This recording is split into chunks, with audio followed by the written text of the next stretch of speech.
नमस्कार। आज के इस वीडियो में आपका स्वागत है। मैं हूं अजय चौहान।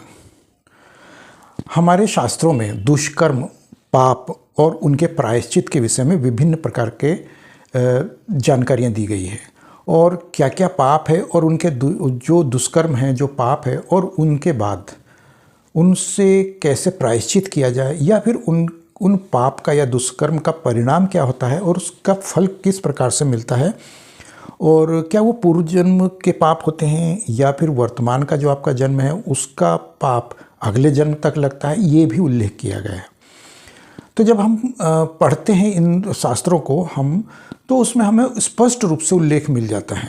अगर आप अग्नि पुराण को पढ़ेंगे या गरुड़ पुराण को पढ़ेंगे तो उसमें भी ये लिखा है स्पष्ट रूप से कि आपको कौन सा पाप करते हैं तो क्या आपको दंड मिलता है और कौन आपको कैसा दंड देता है। और वर्तमान की परिस्थितियों में, यानी कि हम कहें कि आज संवैधानिक परिस्थितियां हमारे साथ चल रही हैं सांसारिक रूप से, तो संविधान का क्या दायित्व है अगर हम शास्त्रों से, पुराणों से इसका कंपैरिजन करें।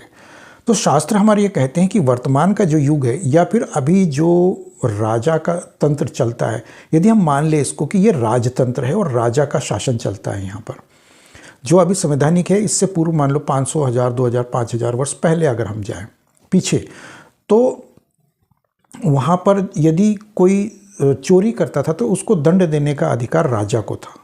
आज भी दंड देने का अधिकार राजा को है। आज राजा की परिभाषा बदल गई है। राजा वो नहीं है जो हाथ में तलवार लेकर घोड़े पर बैठकर आएगा। राजा वो है आज जैसे न्यायाधीश हो गए, न्यायपालिका हो गई, पुलिस तंत्र हो गया, संवैधानिक दायरे में रह करके जिनकी जो गतिविधियां हैं वो राजा हो गए। जिलाधीश हो गया या डीएम, एसपी, डीएसपी, जो भी, मतलब जो संवैधानिक आधार पर जिसको जो कार्रवाई करने का अधिकार दिया गया है वो राजा हो गया क्षेत्रीय स्तर पर। फिर उसके क्षेत्र का दायरा बढ़ता जाता है और पद भी बढ़ता जाता है। तो प्रमुख राजा हमारा राष्ट्रपति या प्रधानमंत्री वो हो गए, जो बड़े स्तर पर जो राजा होता है, तो उसके अंडर में सारे आते हैं।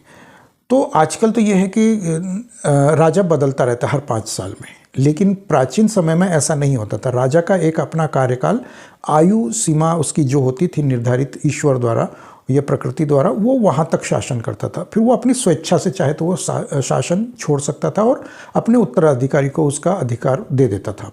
लेकिन आजकल ये हो गया है कि वो 5 वर्ष, 7 वर्ष, 8 वर्ष या 4 वर्ष जो उसकी संवैधानिक अधिकार है वो उसके आधार पर चलता है। तो ये भी हमें मिलता है कि यदि वो 5 वर्ष या 4 वर्ष के लिए, 7 वर्ष के लिए चुना जाता है तो फिर वो अपने कार्य को उस प्रकार अंजाम नहीं देता जिस प्रकार से कि एक लोकतंत्र के अलावा जो राजा हुआ करते थे हमारे प्राचीन काल में, वो राजतंत्र में, वो उस प्रकार से मन लगा करके या अपने लिए, स्वयं के लिए वो समय निर्धारित करके या जिस प्रकार से वो पाप और पुण्य का अधिकार जान करके या उसकी शिक्षा जो उसको ग्रहण की थी उसको जान करके वो कार्य करता था। आजकल के वो इससे कोई मतलब नहीं है। उसने पाप और पुण्य वो स्वयं नहीं जानता, उसको ये मालूम भी नहीं है कि उसके शासन में क्या हो रहा है और क्या नहीं हो रहा। 99% ऐसे घटनाएं होती है जिनके बारे में उसको जानकारी नहीं है। कोई बहुत बड़ी घटना हो जाती है तो संवैधानिक अधिकार पर जो राजा बन बैठता है देश का, किसी राष्ट्र का, तो उसको 99% जानकारियां नहीं है, लेकिन 1% वो होती है। जैसे कि मान लो कहीं 10 लोग मर गए, 20 लोग, 25, 50, या कोई बहुत बड़ी दुर्घटना हो गई या कुछ इस तरह का कोई अंदेशा हो गया, कुछ अनहोनी, कुछ ऐसा हुआ, या कोई विदेशी डेलीगेट्स आया, कुछ आया, तो वो जानकारियाँ उसके पास आती है। तो लेकिन जब वो एक राजतंत्र होता है उसमें, तो वो राजा के पास, क्योंकि वो राजा फिर वो अपने शासन के अधीन हर तरफ वो शांति बनाए रखने का प्रयास करता है, तो उसको जहाँ पर भी कोई विद्रोह हुआ या इस प्रकार की घटना हुई तो उसको दबाने का वो एक उसके पास तंत्र होता था। तो उसको दबा करके और एक सब तरफ, जैसे कहते हैं कि रामराज्य स्थापित करना, तो वो रामराज्य स्थापित करने का प्रयास करता था और उसमें लगभग वो सफल भी होता था। लेकिन आज की स्थितियां ऐसी नहीं है। आज की स्थितियों में यह है कि पाप क्या है, पुण्य क्या है, ये राजा को ज्ञात ही नहीं है। तो फिर उसके अंडर में काम करने वाले बाकी मंत्रालय या मंत्री को क्या ज्ञात होगा। तो ये हम ये नहीं कह रहे हैं कि बिल्कुल राजा एकदम कुछ नहीं जानता। वो निजी स्तर पर अपने जो एजुकेशन उसको मिली है, शिक्षा दीक्षा या जो वो जानकारियाँ मिली है, जो IQ लेवल या जो भी हो उसका, तो वो सब कुछ जानता है। वो उतना सब कुछ जानता है जो साधारण व्यक्ति जानता है। लेकिन आवश्यकता से अधिक कोई जानकारी रखता हो तो ऐसा कोई आज तक किसी दुनिया में पृथ्वी पर कोई भी देश कैसा भी हो, वर्तमान परिस्थितियों में पिछले 100, 50, 200 वर्षों से आज तक की स्थिति में कहीं ऐसा कोई नहीं हुआ है जो इन सब जानकारियों को ज्ञाता हो। क्योंकि पहले जो गुरुकुल में शिक्षा ली जाती थी राजा के द्वारा, बचपन से जो शिक्षा दीक्षा मिलती थी उसको, और धर्मशास्त्रों का ज्ञान मिलता था, वो ज्ञान का वो एक ऐसा भंडार उसको दिया जाता था कि वो सुई की नोक से लेकर के और हवाई जहाज़ तक की संपूर्ण जानकारियाँ उसको संक्षिप्त तरीके से या जो भी तरीके होते थे वो सब कुछ दी जाती थी उसको, या फिर उसको धर्म का छोटा से छोटा मर्म और शिक्षा दीक्षा हर प्रकार से दी जाती थी, तो वो सब कुछ जानता था। लेकिन आज का व्यक्ति वो नहीं जानता कि आज तो अचानक किसी को भी उठाया और कहीं से कोई पद दे दिया और उसको फिर वो वहाँ राजा घोषित कर दिया और फिर वो हमारे ऊपर शासन करने लगा।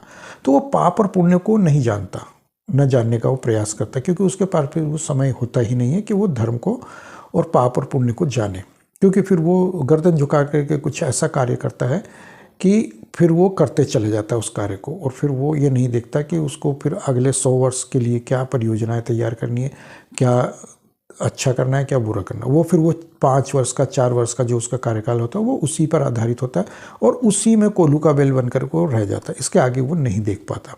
यदि कुछ देखता भी है तो अपने संगठन की मजबूती या संगठन पर आधारित नीतियाँ और उन्हीं के आधार पर चलता है। फिर चाहे वो मलेच्छों को प्रमोट करना हो या फिर मंदिर मस्जिद तोड़वाने हो या आपस में लड़वाना हो, वो बस इन्हीं गतिविधियों में वो उलझ कर रह जाता है। क्योंकि उसको आगे भी यदि शासन करना है, उसके संगठन को आगे लेकर जाना है, तो उसको ये सब करना ही पड़ेगा।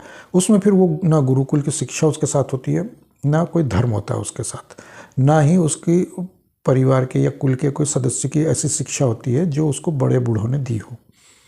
तो यही एक समस्या देखी जाती है, वो सर्वव्यापी है।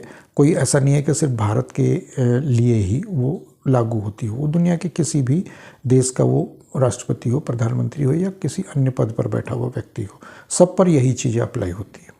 तो ये इसका निवारण यही है कि हमें अपनी बेसिक एजुकेशन को, बेसिक शिक्षा नीति को और बेसिक जो ज्ञान होता है उसको आगे बढ़ाया जाए, पारिवारिक परिस्थितियाँ उन्नत की जाए और परिवार में जो शिक्षा मिलती है, ये परिवार जो संयुक्त परिवार होता है उसको संयुक्त बनाने का या बनाए रखने का प्रयास किया जाए, और हमारी गुरुकुल शिक्षा पद्धति को और मंदिरों में जाने की प्रवृत्ति को प्रमोट किया जाना चाहिए। और उसमें हमें अपने जो धार्मिक ग्रंथ है, धार्मिक शिक्षा है, वो उसको ज़्यादा से ज़्यादा उसको प्रमोट किया जाए, उसको पढ़ाया जाए और उसको लागू करवाया जाए, ताकि आगे जा कर के हमें उसका लाभ इस प्रकार से मिले कि हम अपनी राजनीति को भी सुधार सकें। तब जा कर के हम ये कहेंगे कि राजनीति के अंदर हम अपने धर्म को और अध्यात्म को ला करके इम्प्लीमेंट कर सकें, न कि राजनीति को धर्म के अंदर ला करके और धर्म का नाश कर दें। ताकि हम अपने उज्ज्वल भविष्य की ओर जा सके, तो उसके लिए हमें यही करना होगा कि हम अपने धर्म को राजनीति के अंदर लेकर के जाएं और फिर उस राजनीति में जो बुराइयां हैं उन राजनीति की बुराइयों को बाहर करके और उसमें धर्म को स्थापित करें। तो ये थी मेरी आज की जानकारी और मेरे विचार। यदि आप लोगों को मेरी जानकारी विचार अच्छे लगते हो तो कृपया कमेंट बॉक्स में ज़रूर बताएं। मिलते हैं अगले वीडियो में, तब तक के लिए जय श्री राम।